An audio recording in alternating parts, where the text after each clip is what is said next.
민주당 의원은 국회 국방위에서 야전에 근무하는 지휘관들은 대통령과 식사 한번 못하는데 증인, 방첩사령관 등은 자주 한다. 이것은 불공평한 것이고 증인을 포함한 몇몇 지휘관들이 대통령 또는 장관에게 편애를 받는다. 아니면 미리 계엄을 모의한 것이다. 라는 주장을 하였는데요.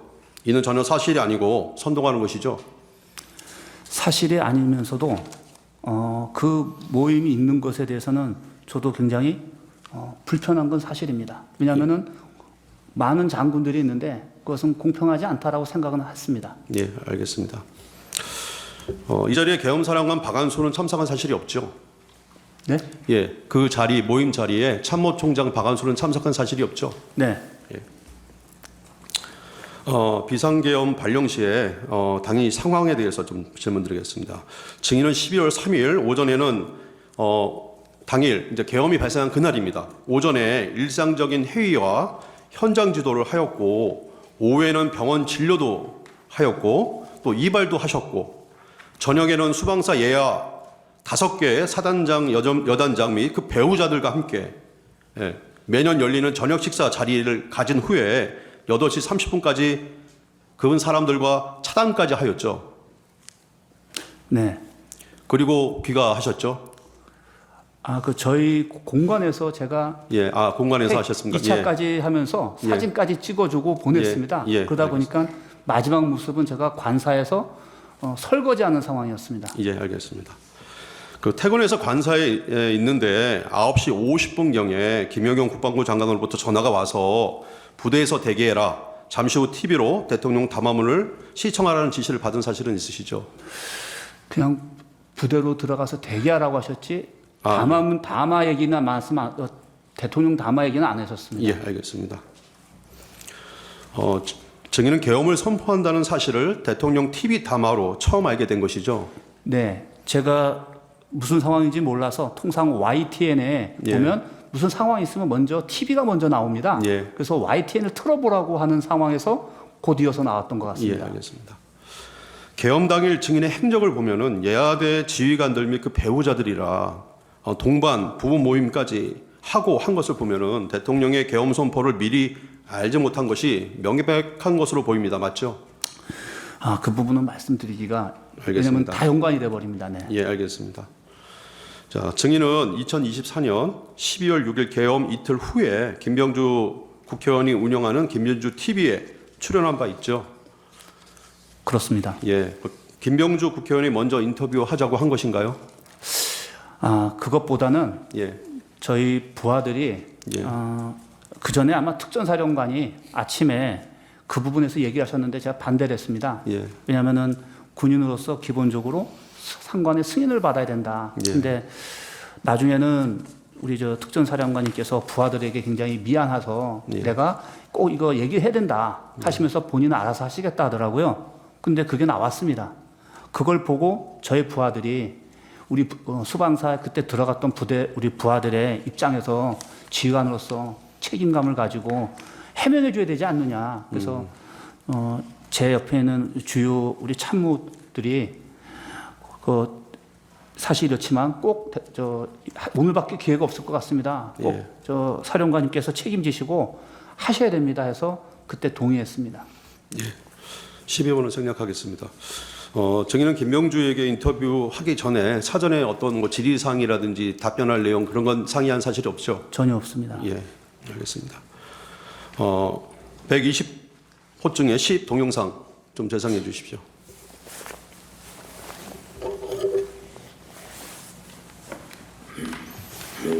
예, 김병주 TV에 나온 얘기입니다. 어떻게 알았습니까?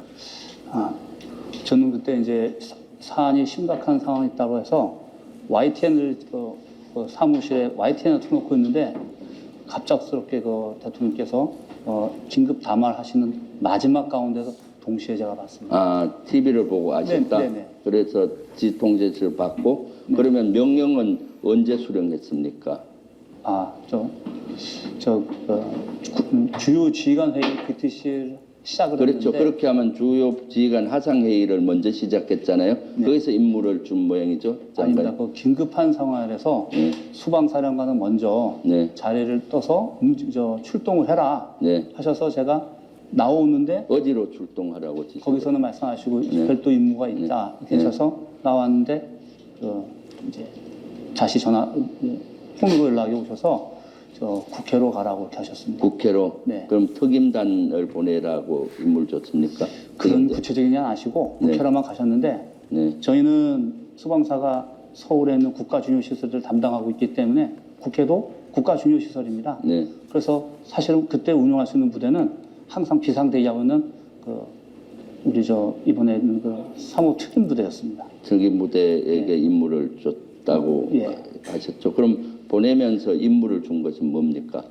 보내면서 임무를 주는 거는 딴 거 없었고 네. 너무 시간이 없었기 때문에 그때 일경비단장 또 우리 참모장 저가 이 상황에서 가서 무엇을 해야 되는가 했을 때 제일 중요한 것은 그 서울 시민의 안전, 네. 다치는 거라든가 무슨 일 있으면 안 되고 그 다음에 우리 출동한 장병들이 다쳐서는 안 된다. 그래서 그러기 위해서는 그 장병들 서로 챙겨가지고 안전하게 해라.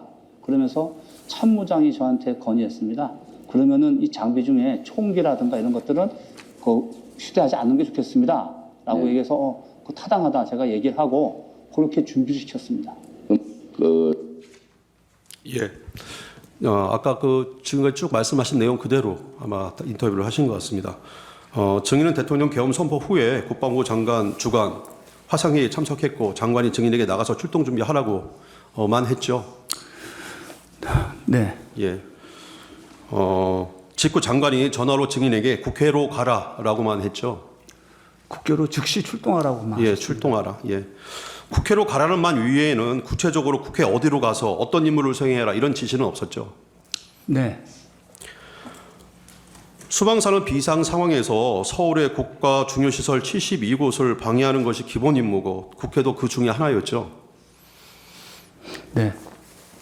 2004년도 한 해만도 50군데 중요시설에 대한 훈련을 실시하였죠. 예, 제가 부임해서 예. 제일 많이 예전 전 사령관님들한테 조언을 들은 것이 예. 지난 10년간 서울에서 통합방위 훈련을 유관기관과 한 적이 없다. 군인들만 했다. 그래서 너는 수방사령관 할 때 책임지고 유관기관과 함께 모든 국가 중요시설에 대한 훈련을 해서 이것이 일상화되게 해라. 그런 어떤 굉장히 중요한 조언을 들었습니다. 그래서 저도 그게 목표여서 그렇게 쭉 해왔습니다. 예. 당연히 훈련할 때는 총을 메고 하는 거죠. 기본 복장 갖추고. 그렇습니다. 예. 공경합동 통합방위 훈련 매뉴얼이나 2004년, 2024년도 50곳 했던 통합방위 훈련에 따르면은 수방사 임무는 시설 중에서도 가장 중요한 건물의 외곽방위, 경계를 담당하는 것이 임무죠. 병력들이 없기 때문에 국가 중요 시설이 다 규모가 다릅니다. 예. 근데 작은 데는 저희가 할 수 있지만 크면은 핵심 시설을 정합니다. 예, 핵심 판단해서 시설. 그럼 그 전체 기능이 돌아가는 핵심 시설을 정해서 그 핵심 시설의 외곽을 대치선을 만들어서 그 시설과 외부랑 접촉이 안 되게끔 차단하는 게 저희 이제 특임 부대들의 임무고 만약에 그러니까 위협을 할 수 있는 적이 안에 들어가 있거나 또 안에 들어가 있으면 이것은 707에서 와서 진입하게 돼 있습니다. 그 저희가 상황을 평가해서 알려주고 유도하는 게 저희의 임무였습니다. 예, 알겠습니다. 그 시설을 방위하고 경계한다는 것의 의미가 시설에 접근하는 사람들의 신분을 확인하고 또 아무나 들어오지 못하게 하고 또 관계자만 출입할 수 있도록 한 게 맞죠? 그렇습니다. 예. 정의는 평소 훈련 매뉴얼에 따라서 국회의 가장 중요한 건물인 본관 국회의사당 건물의 외곽 방위를 하려고 했던 거죠. 그랬는데 사실 그 국회 안의 상황이 어떤 줄 몰랐습니다. 뒤에 또 계속 질문이 네, 있습니다. 예. 맞죠, 이거는 그죠? 네. 예.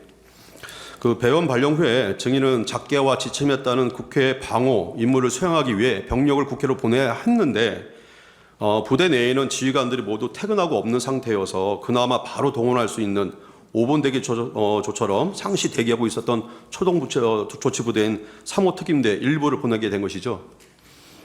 그렇지는 않습니다. 그렇습니까? 이 부분은 좀 얘기가 많기 때문에 그냥 절미하겠습니다. 이해하겠습니다.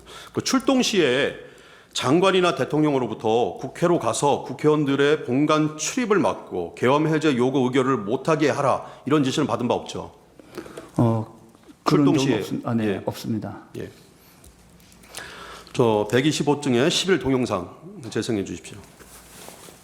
그리고 제가 이건- 사실 나중에 현장에서 보니까 네. 병력들이 저희 초동조치부대들은 기본적으로 들고 다니는 패키지가 있습니다. 그렇죠. 총하고 다 예. 휴대하죠. 총기를 들고 갔고 그 다음에 총은 탄약은 이제 안 가져가고 그 공포탄을 네. 대신해서 갔는데 제가 현장에서 먼저 보고 너무 상황이 사람들이 많았습니다. 그래서 총기는 차에다 다 내려두고 빈몸으로 내려서 임무를 수행해라 이렇게 임무했습니다. 네. 그럼 총기는 차량에 놔둔 상태에서 빈몸으로 내렸다.